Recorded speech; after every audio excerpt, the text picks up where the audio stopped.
मलिका, ये तो हम आदमी, लेकिन लोगों ने हमको हैवान बना दिया। और कौन से कफन की बात करते हैं मलिका? 2 पैसे का कपड़ा। अरे बुढ़िया जब मर ही गई तो कफन ओढ़े चाहे ना ओढ़े, क्या फर्क पड़ता है? अगर कफन ओढ़ने से ही आदमी स्वर्ग में चला जाए तो इस समाज के बकवा लोग तो दुनिया के हर कुकर्म कराते हैं। तो फिर 2 पैसा के कफन वाले को कौन पूछेगा?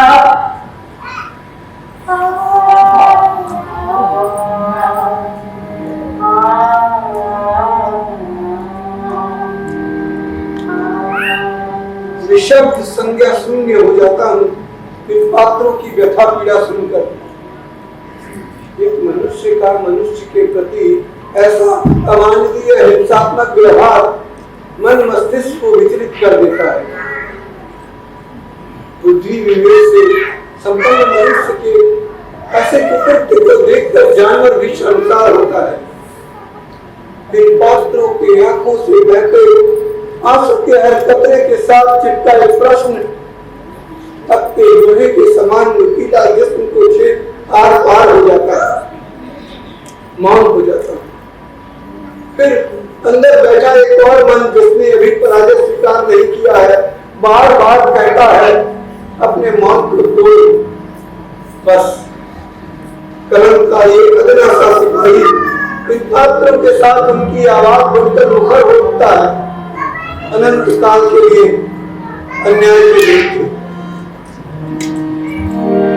नदियाँ पुकार करे बड़े सहारे, भूगल पुकार करे मौजों के सहारे, मौजों के सहारे, मौजों के सहारे।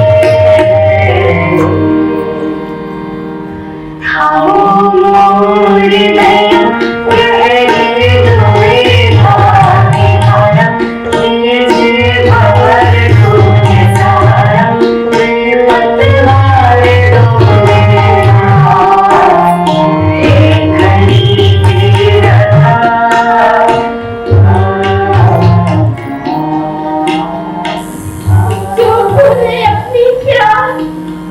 हमेशा हमेशा के लिए मिटा दिए बलिदान। सारे लोग एक लोटा पानी नहीं दे सकते हैं। एक लोटा पानी नहीं देने से इन लोगों का धर्म नष्ट हो जाए। अरे जब प्यास के मारे एक लोटा पानी को तरस तरस के मर जाए, उसका क्रियाक्रम करने को कौन कहे? कफन भी नसीब हो जाए वही बहुत है। देखते जुल्म मोरे आंखें अब कुछ सूझे न, खोल दो रे बाहें, खोल दो रे बाहें, खोल दो रे बाहें। खंडारे गले मोरे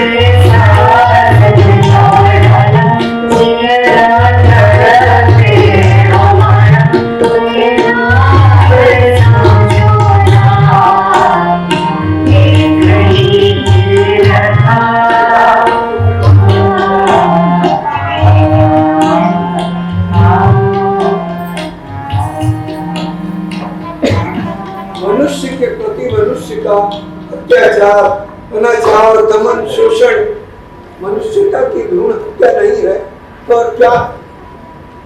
व्यथित मन विचलित होता है। भावनाओं की अंतर व्यथा शब्दों का रूप लेकर उन कहानियों को जन्म देती है जो काल्पनिक होते हुए भी सत्य के नितांत करीब होती है, जहाँ सत्य और असत्य का भ्रम मिट जाता है। कभी कभी कुछ पात्र इन्हीं कहानियों के पन्नों से निकलकर सीधे करीब आ जाते हैं, बहुत करीब, जैसे कि कंधे से कंधा मिलाकर वो अपने सुख दुख को साझा करें।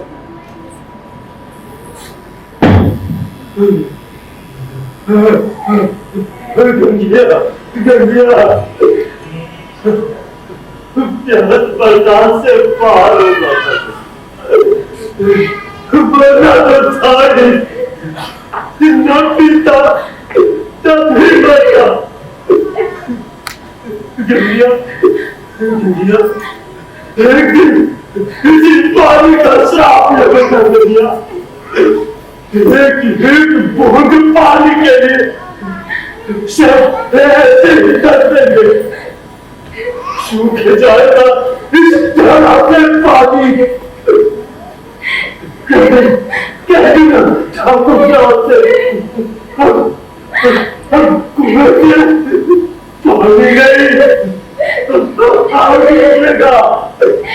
निकलेगा गड़िया गड़िया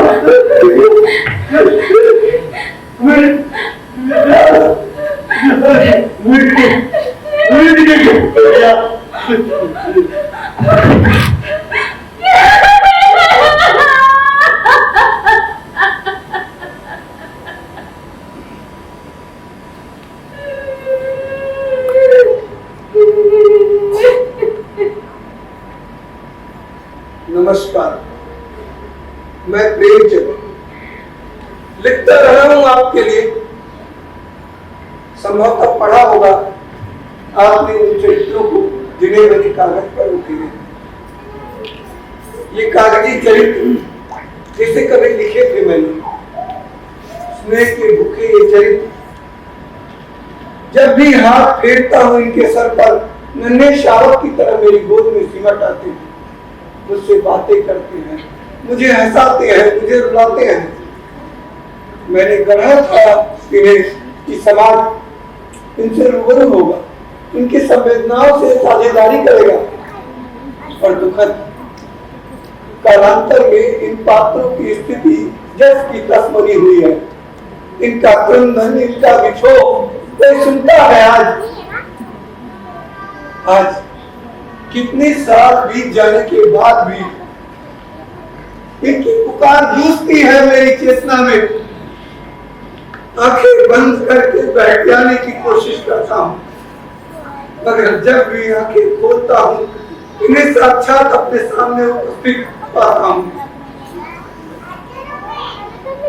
अपनी अनुभूति से सजी हो चुके इन पात्रों की कटु यथार्थ सामाजिक स्थिति आज भी मुझे विचलित कर देती है।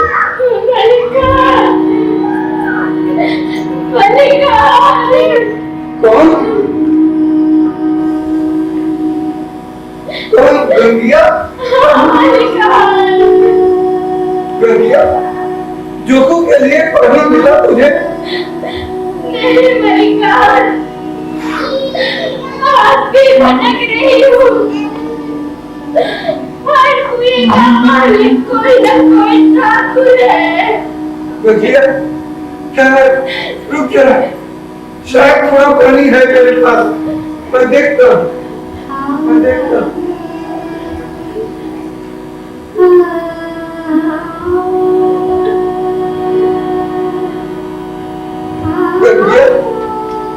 मैं तो भूल ही गया था, अरसे से मैं भी तो प्यासा ही हूँ।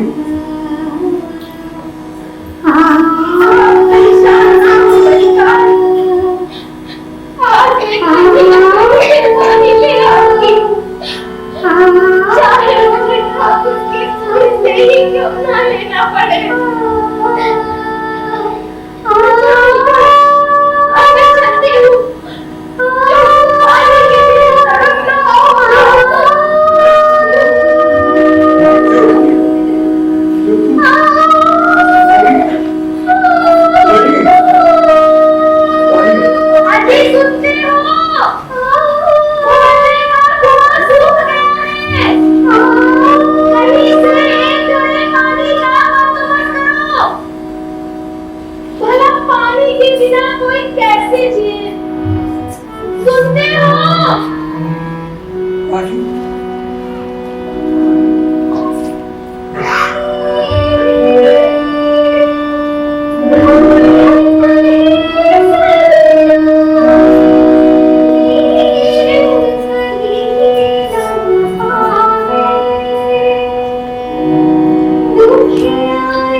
गंगिया,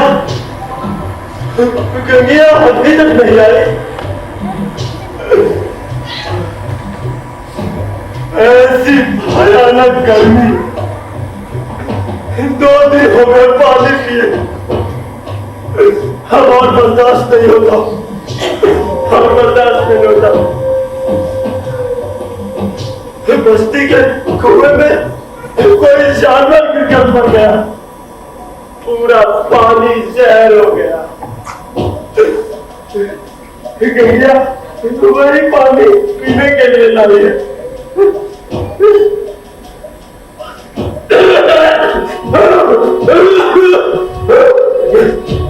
ऐसा बात मार रहा है, उस पानी से ही मुंह फेर गया।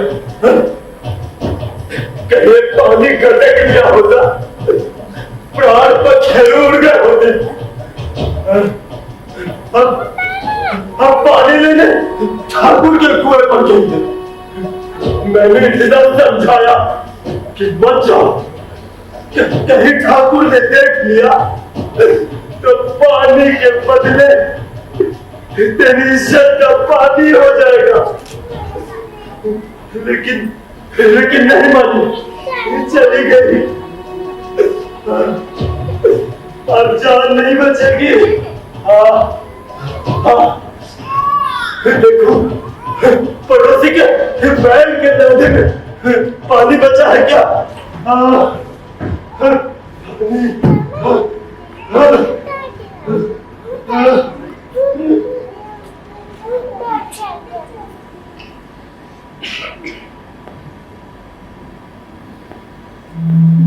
वो रहा ठाकुर का कुआं। कोई है कि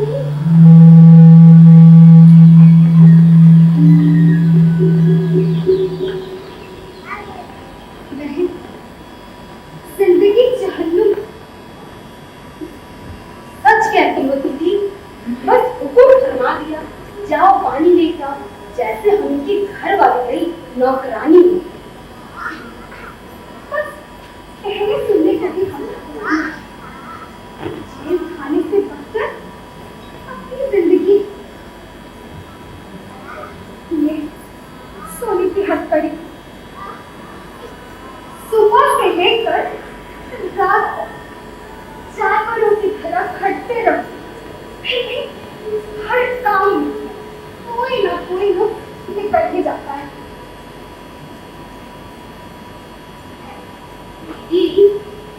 हमसे अच्छी तो वो छोटी जात की औरतें हैं जो कम से कम स्वतंत्र तो है। भले खाने को रूखा सूखा, पहनने को एक ही वस्त्र हो, पर अपनी मर्जी से तो रह सकती है। गुलामी से तो वो रूखा सूखा कहीं अच्छा है। चलो कहीं देर हो गई तो ऐसे ऐसे अब शब्द सुनने को मिलेंगे। हाँ दीदी चलो।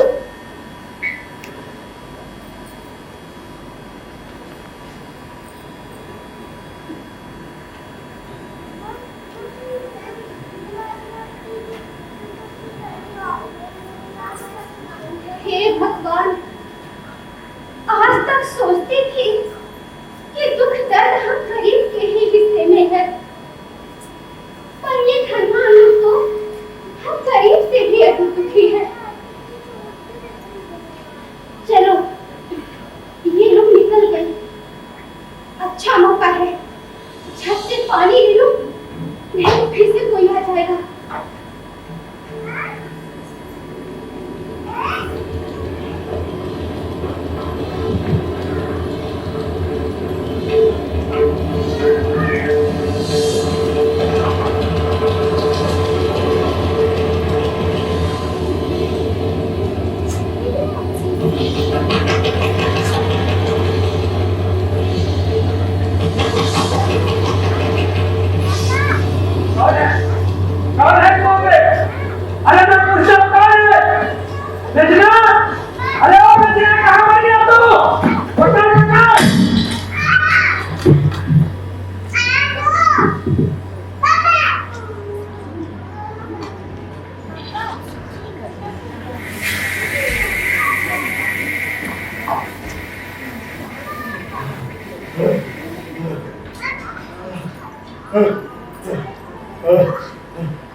लगता है कुएं में गिरा जानवर कई दिनों से सड़ गया है, नहीं तो ऐसी घिनवास नहीं आती।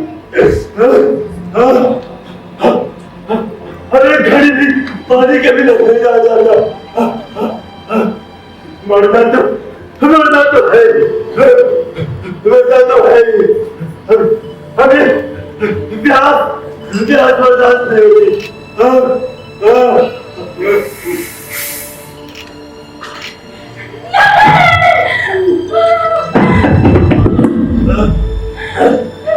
लगिया प्यास बर्दाश्त से बाहर हो गया था।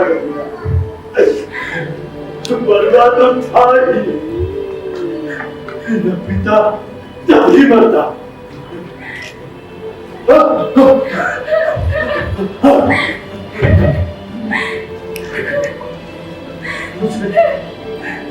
मुझे मालूम था ठाकुर के कुएं से पानी नहीं प्यास मिलती है। अगर मिल भी जाता तो पानी नहीं पाप होता। उससे कहीं अच्छा ये अपनी समझ का पानी इस शहर में भी जिंदगी है, मुक्ति है। एक दिन इस पानी का श्राप लगेगा। एक बूंद पानी के लिए सब ऐसे ही तरसेंगे। सूख जाएगा पानी। कितना खातू साहब से हम कुएं से पानी नहीं आग निकलेगा।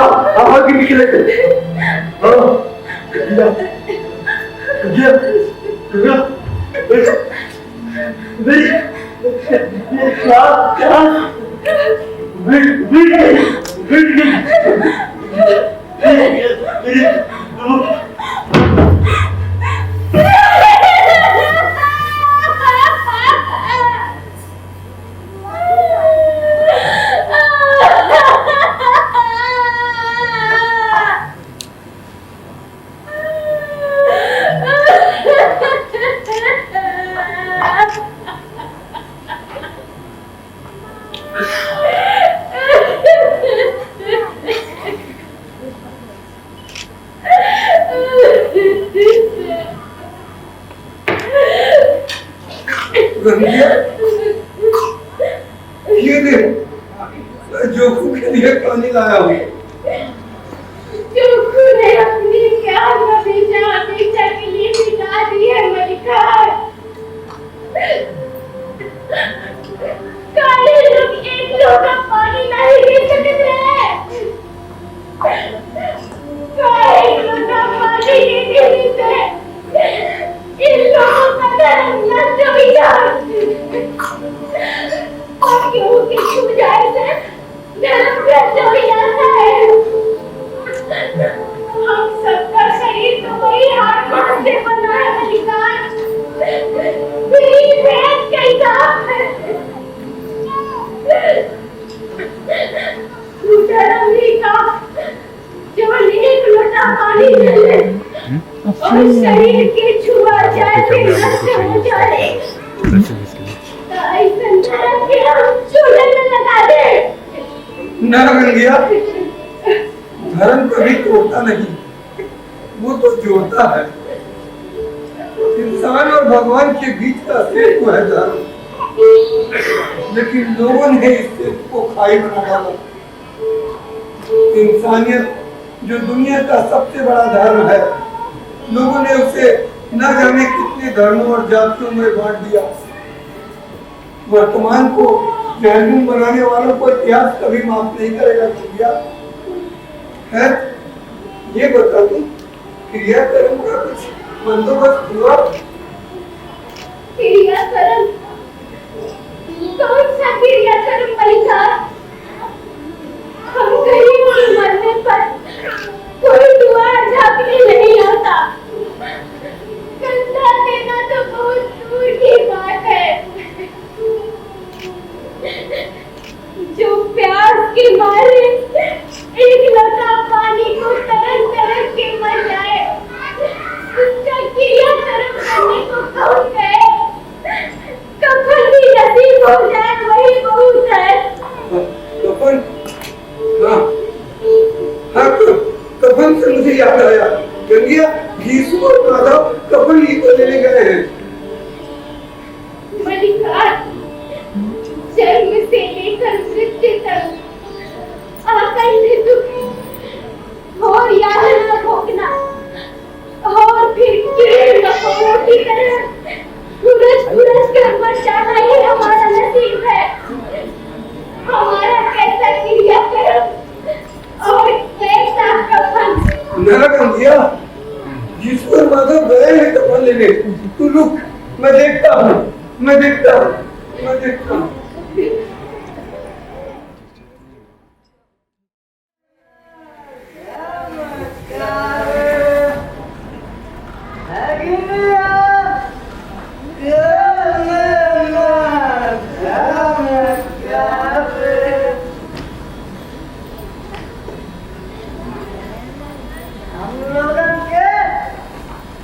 आत्मा प्रसन्न हो गई मधुया, तोगे का पुण्य ना होई। काहे ना होई दादा, काहे ना हो? जरूर जरूर।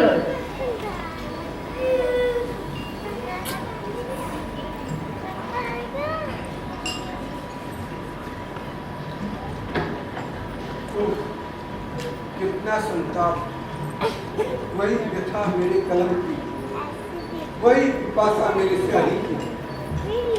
देखता हूँ चारों ओर तो सब वर्तमान भूमि का जीता है।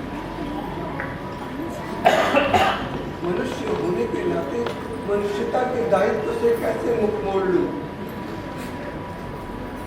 स्वयं के विकृतियों से श्रापित मनुष्य को मुक्ति के लिए एक लंबी लड़ाई लड़नी होगी, एक लंबी लड़ाई लड़नी होगी।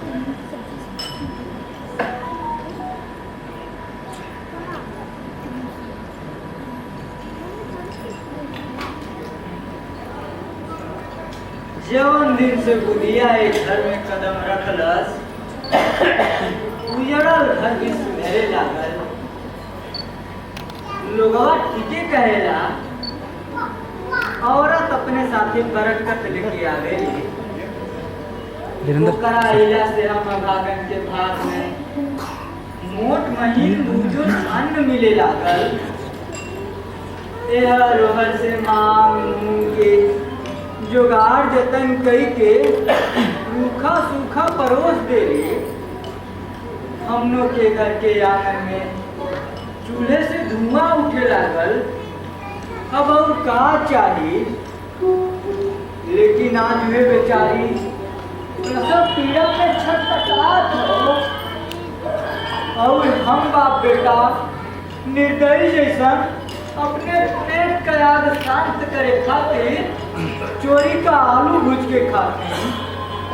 और बेचारी के हालत कैसा?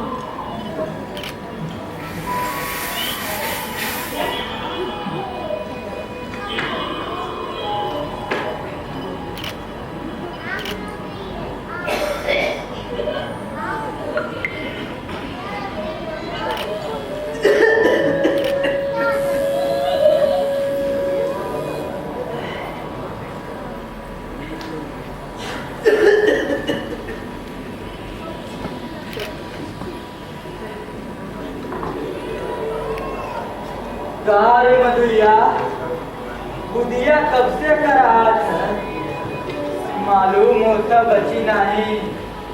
जाके एक बार देख करके हम ना जाए।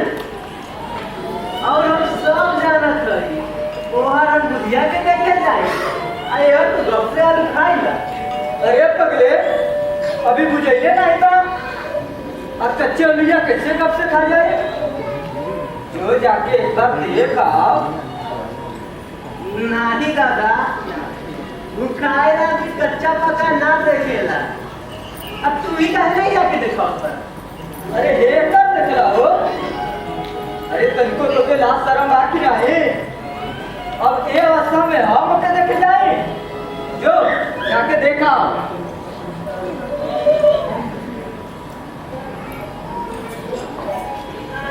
आलू भुजा जाए बराबर बराबर बटा जाए खा ले तब जाए अब भैया निकलवा कि जाऊं से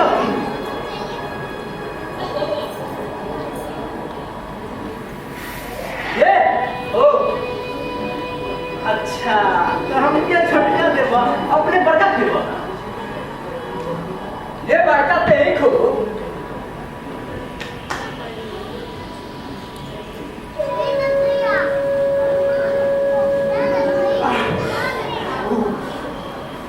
ठीक भाई हमको संतोष नहीं है इतनी जुड़वा ले तो खाए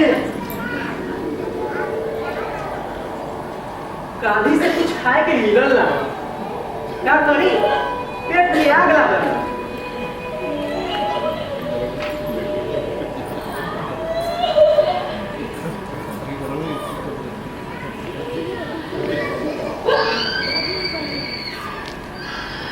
अच्छा दादा तो के बड़ पेट पहले कितना दिन हुए जमींदार साहब के यहाँ शादी पड़ल रहे तब कर खइले बाकी अच्छा तो जमींदार साहब के यहाँ शादी में तो बहुत कुछ बनल है बहुत कुछ अरे ये कुछ की का नाम बनल है बड़ी बड़ी पूरी कचौड़ी चार चार तरह का तरकारी पापड़ और मुरब्बा इसमें टोक मत बतावत है ना 6 तरह की मिठाई बड़ा बड़ा मुरब्बा रसगुल्ला और मोती चूर के लड्डू भी तो दादा सब पहले रहता नहीं तो क्या मुँह देखत रहले अच्छा छोरा ये बतावा ओए पूरी खइले रहला ये कुछ भी स्पाइस से खइले हो बस वही तो 50 से खइले होई अरे तो सब सामानवा खाए के रहल रे 50 से कम ना खइले हो अच्छा पट्टा रहली तो हमारा आदो नहीं के चल चल जो सूझ जो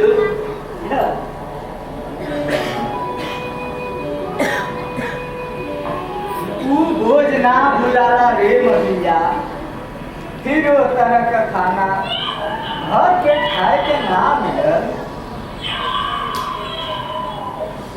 अच्छा दादा अब हमने के केहू भोज काहे न खियावेला अरे अब केहू का भोज खियाई वो जमाना और रहल अब तो सबके खर्च करे में किफायत सुझेगा बटोरे में कौनो कमी ना है हे भगवान कि जिंदगी समाप्त होला से पहले एक बार ऐसा ही भर पेट खाए के मिल जाए भर पेट खाए के मिल जाए भर पेट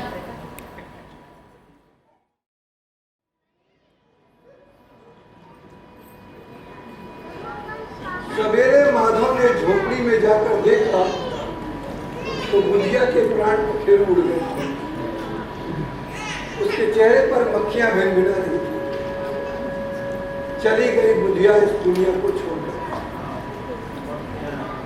आगे क्या हुआ पेट की आग ने कुछ भी सोचने विचारने से इनकार कर दिया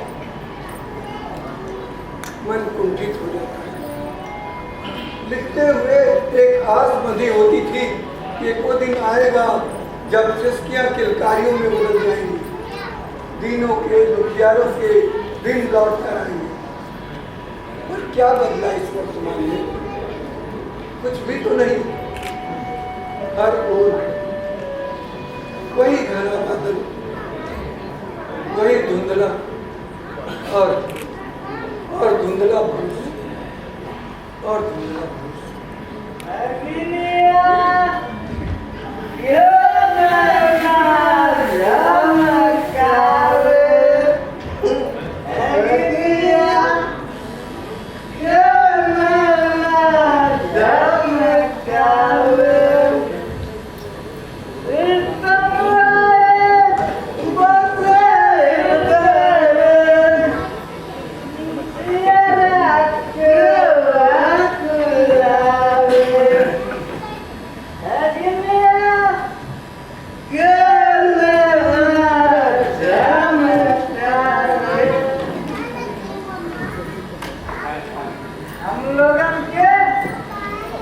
आत्मा प्रसन्न हो गई मधुया।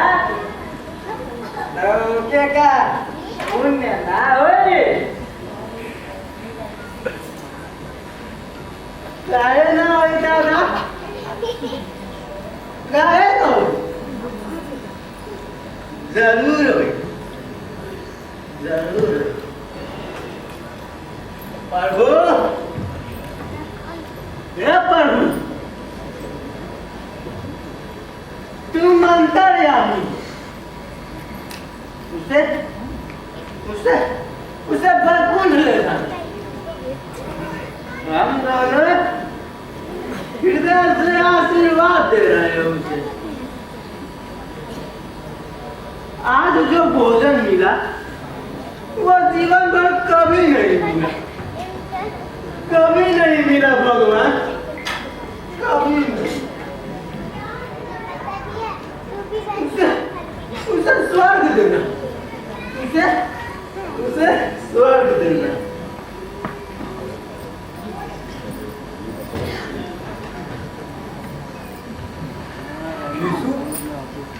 माधव, तुम दोनों तो कफन लेने गए थे ना? मलिका, उसका है कि अरे क्या है कि मलिका गए तो थे हम कफन ही लेने, लेकिन क्या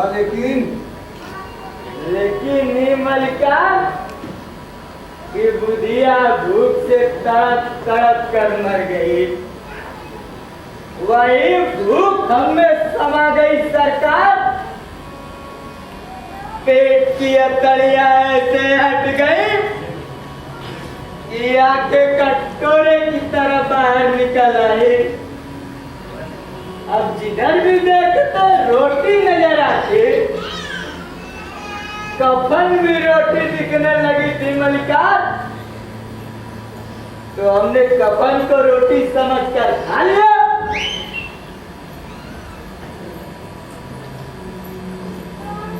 भूखे थे, रोटी खा लो, लेकिन शराब कह दो कि प्यासे थे इसलिए शराब पी ली। तुम्हारी पतोहू, तेरी घरवाली तड़प कर मर गई। सुबह से शाम हो गई, उसकी मिट्टी अभी तक बिना कफन के पड़ी है और तुम शराब पी कर आ गए। शर्म नहीं आती तुम दोनों को? अरे तुम आदमी हो या हैवान? मलिका, ये तो हम आदमी, लेकिन लोगों ने हमको हैवान बना दिया। और कौन से कफन की बात करते हैं मलिका? 2 पैसे का कपड़ा। अरे बुधिया जब मर ही गई तो कफन ओढ़े चाहे ना ओढ़े क्या फर्क पड़ता है?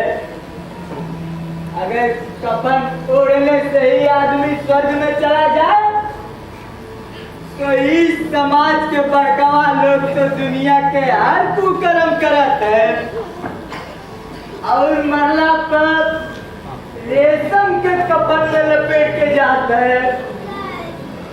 तो स्वर्ग में तो पहला अधिकारी इन्हीं का होगा ना।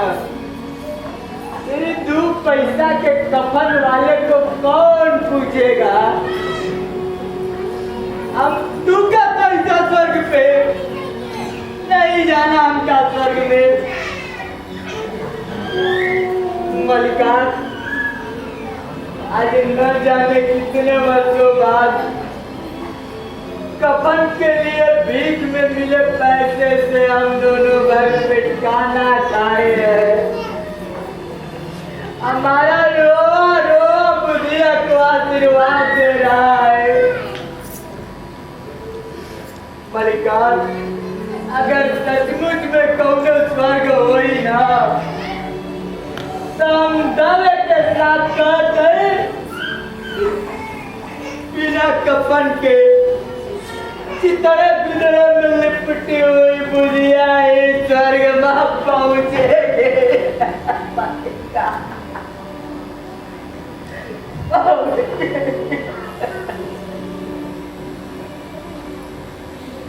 तुम्हारी व्यथा पीड़ा समझ रहा हूँ। अपराध बोध और आत्मग्लानि से भर उठा हूँ। जानता हूँ सांत्वना और हमदर्दी के चंद लफ्जों से पेट की आग नहीं बुझती। भावावेश में कुछ भी अनुचित बोल दिया हूँ तो क्षमा करो। ऐसा ना कहे मलिकार। देखो, रात अधिक हो गई, तुम्हारे पांव भी लड़खड़ा रहे हैं। यही सो जाओ, सुबह चले जाओ। ठीक है मलिकार। ना सोचे कोई रीत धर्म और ना कोई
दादा हम अपने बुढ़िया के पास जाएंगे। अपने बुढ़िया के पास अरे पागल हो गया क्या? सब छोड़कर चले जाओ, जाओ। पहले वो चली गई, अब तुम चले जाओ, जाओ। हमका किसी की जरूरत नहीं है। दुनिया बड़ी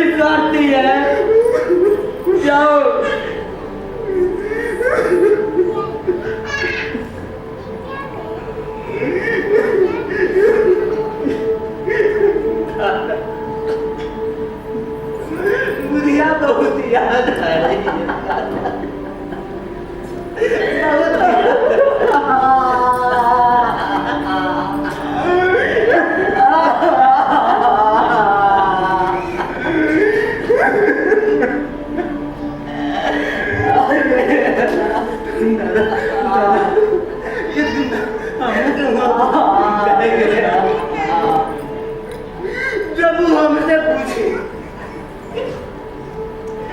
तू हमसे वापस आया तब हम कहा गए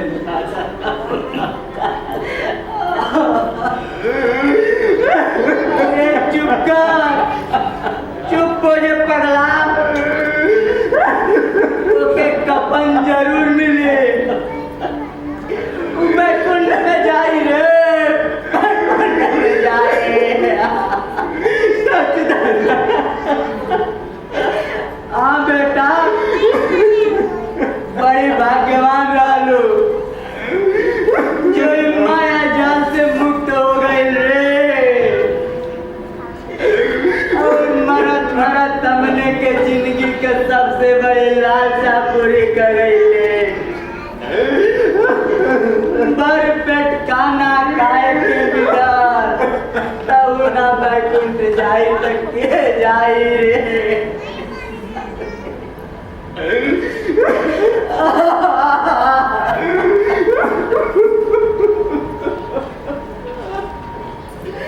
बेटवा, जब पेट में आग लागेला ना,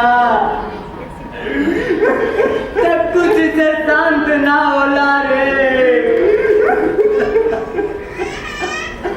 यही लिए आदमी आदमी ना रह जाला, अरमान हो जाला रे, मान हो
मेरे मन में उठ रहे नास्तिकता का दमन करो प्रभु, अपने कर्मफल के विधान का पुनर्मूल्यांकन करो प्रभु, पुनर्मूल्यांकन करो। प्रभु जी बोले, अब थोड़े चित्ते ना धरो, समदर्शी है नाम तिहारो, चाहो तो पार करो, प्रभु जी बोले, अब कुड़ चित्त ना धरो।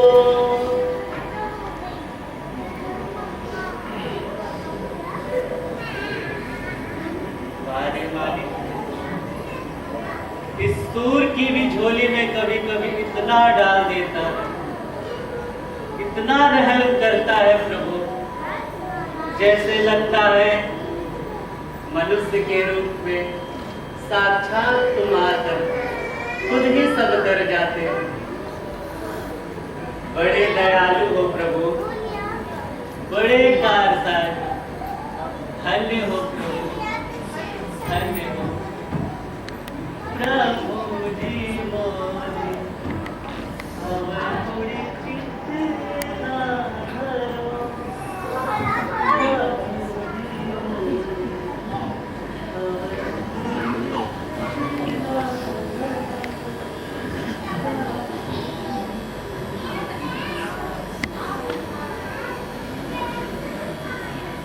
क्षमा करो प्रभु,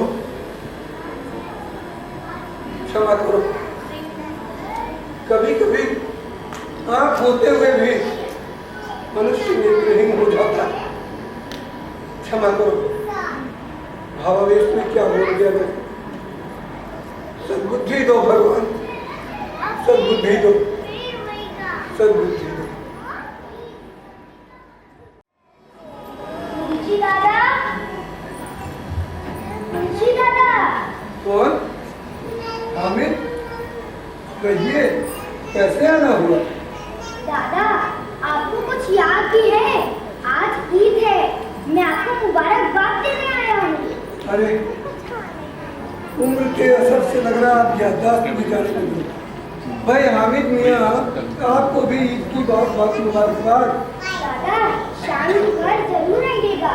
जरूर आऊंगा हामिद। अजी सुनती हो, हामिद आया है, इसके लिए कुछ मिठाई ले आओ। नहीं दादा, मैं चलता हूँ, बहुत सारी तैयारियां करनी है और मुझे मेरा भी तो देखने जाना है। अच्छे दादा, खुदा हाफिज। जीते रहो। अच्छा हामिद, अमीना को भी मेरी तरफ से मुबारकबाद कह देना। जी दादा।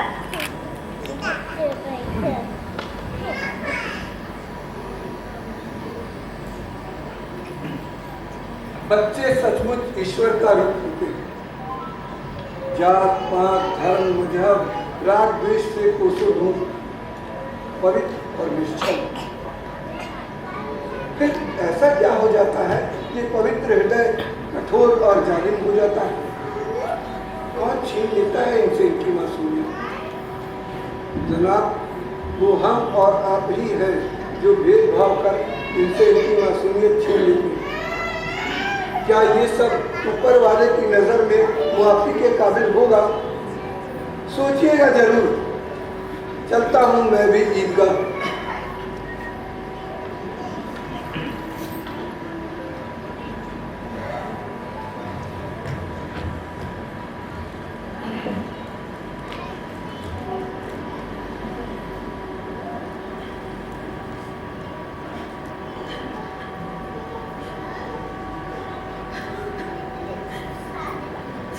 क्या हुआ दादी, क्यों रो रही हो? अपने फूटे नसीब पे रो रही हूँ बेटा। आज ईद है और आज के दिन भी तुझे वही पुराने कपड़े पहनने पड़ रहे हैं। अरे दादी, तुमने तो मेरी नई टोपी भूल गया है ना? और मेरी नई टोपी सबसे ऊपर मेरे सर पर रहेगी। पहले सबको मेरी नई टोपी दिखेगी ना। अगली ईद में नए कुर्ते भी बन जाएंगे। फिर क्यों रोती हो? कितना समझदार हो गया है। विपत्तियों में भले कुछ ना मिले पर समझदारी जरूर मिले। दादी, अब मैं जाऊंगा। मेरे दोस्त मेरा इंतजार कर रहे हैं। आराम से जाना। और हाँ, ये ले तेरी ईदी, एक पैसा, कुछ खा लेना। और हाँ, सांझ होने से पहले लौट आना। अरे दादी, पहले जाने तो दो। अरे सुन तो। फिक्र मत करो दादी, मैं अच्छे से जाऊंगा, अच्छे से आऊंगा। ऐसे फिक्र ना करो मेरे बच्चे, बिन माँ बाप की औलाद है। सलीम आज अगर जिंदा होता तो क्या हामिद इन पुराने कपड़ों में ईदगाह जाता? या खुदा, या खुदा, कभी किसी बच्चे से उसके माँ बाप ने ही छीना।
खरीदा कितने का है? 2 पैसे का है, लेना है क्या? काका 1 पैसे में नहीं दोगे? जाओ बच्चा, ध्वनि मत खराब करो, पता नहीं कहाँ से चले आते हैं, लेना न देना। लेना है काका, पर मेरे पास सिर्फ 1 पैसे ही है, दे दो ना 1 पैसे में। अरे कहा ना, जाओ यहाँ से। काका चलो हटो।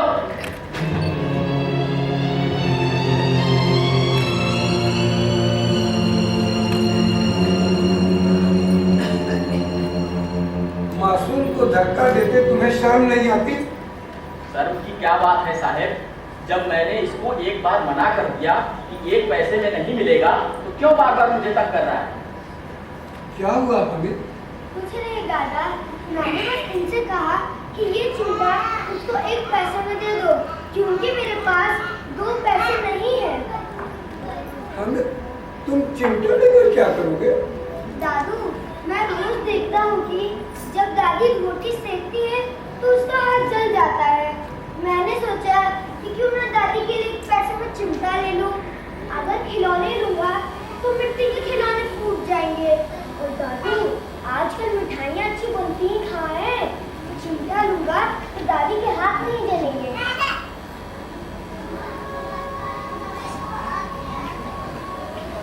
या खुदा, काश दुनिया के सारे बच्चे हामिद हो जाते, और बच्चे ही क्यों, बड़े बूढ़े सब हामिद हो जाते तो फिर किसी अमीना का हाथ न जलता।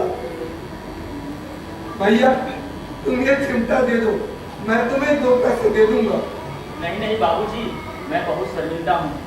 ये लो बेटवा चिमटा, और मुझे माफ कर देना। नहीं बेटवा, इसे तुम रख लो। नहीं काका, दादी ने बताया है कि खैरात में कुछ भी नहीं लिया जाता। आपको ये पैसे लेने ही होंगे, तभी मैं ये चिमटा लूंगा।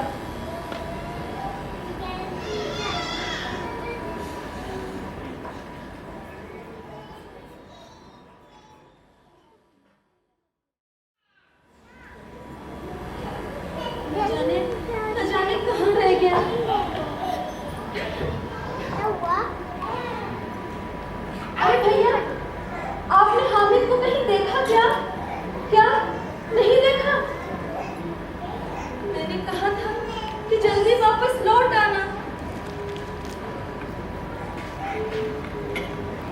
अरे रहमान, हामिद तेरे साथ नहीं आया क्या?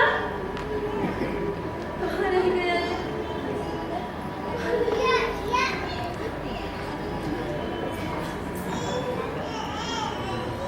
दादी, अरे तूने तो मुझे डरा ही दिया था। दादी, इस बार मेला घूम के तो मजा आ गया। इतने बड़े बड़े झूले आए, और दादी चिड़ियाघर का शेर तो ऐसे दहाड़ रहा था कि पूछो मत। और दादी, अगर तुम भालू को नाचते हुए देखती तो हंसते हंसते लोट हो जाती। दादी, मिठाइयों की दुकान तो इतने सारे। अरे सब देखता ही रहा या कुछ खाया वाया भी? दादी, मिठाइयों पर वो मक्खियाँ भिनभिना रही थी। तो तूने कोई खिलौने विलौने खरीदे कि नहीं? दादी, खिलौने का तो पूछो मत, एक से एक खिलौने थे। हाथी, घोड़े, गुड्डे, एक से बढ़कर एक खिलौने थे, लेकिन थे सब मिट्टी के, गिरते तो फूट जाते। अरे न तूने कुछ खरीदा न कुछ खाया, तुझे तो 1 पैसा दिया था ना मैंने। तू क्या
जाना आपने?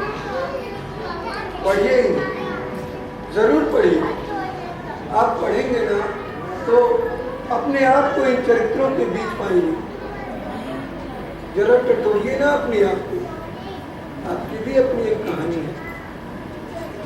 मैंने तो एक कोशिश की है, मैं एक कोशिश, क्योंकि मुझे लगता है कि किसी की भावनाओं और चंद संवेदनाओं को चंद लफ्जों में समेट पाना मेरी तो हैसियत नहीं है। फिर भी एक कलमकार का रास्ता चुना है तो चलूंगा इसी राह पर मरते दम तक। दादू, दादू। अरे हामिद, क्या हुआ? दादू, मैं अकेले नहीं आया हूँ। देखिए ना, मेरे साथ कौन कौन आए हैं। अरे गंगिया, जुगू, भीसू, अमीना, अरे तुम सब के सब जाओ, अब तुम्हारी भूमिका समाप्त हो गई है। दादू, आज हम इस जमाने के लिए पुराने हो गए हैं, कोई नहीं हमें पूछता। कम से कम आप तो अकेले मत छोड़िए।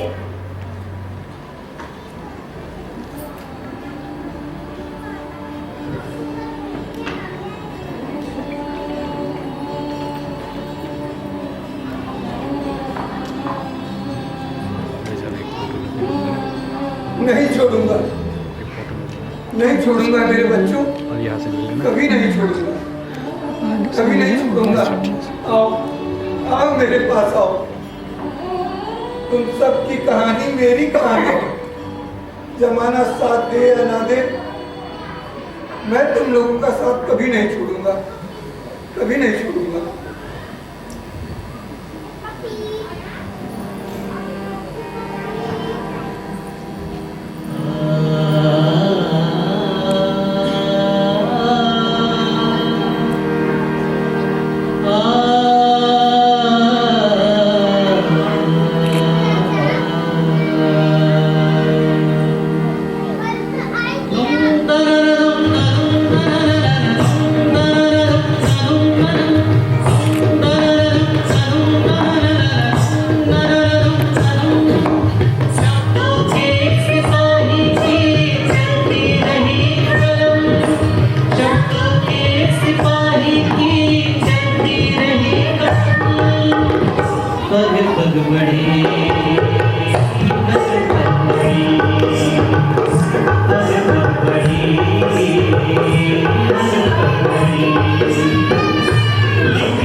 धड़कन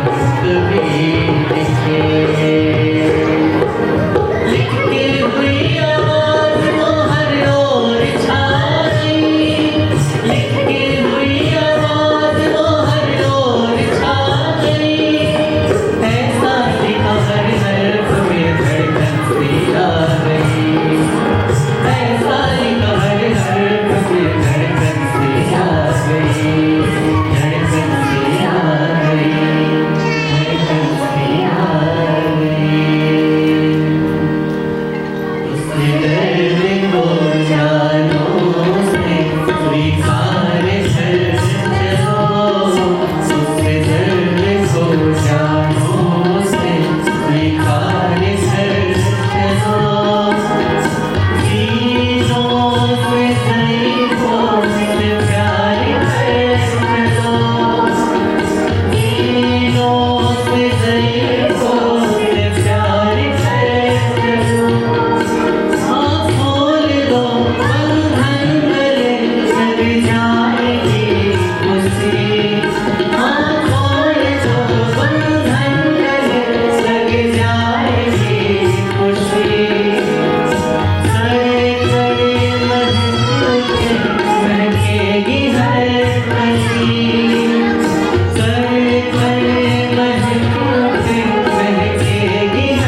भग बड़ी सिगर पल्लड़ी भग भग बड़ी सिगर पल्लड़ी लिखती रही धर्म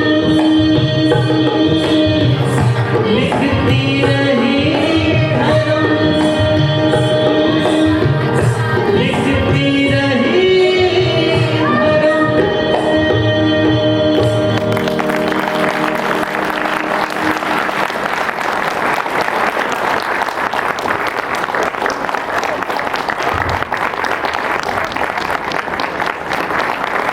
और तालियां बड़ी चाहिए हमारे सभी कलाकारों के सम्मान में। मुझे लगता है कि आज वाकई प्रेम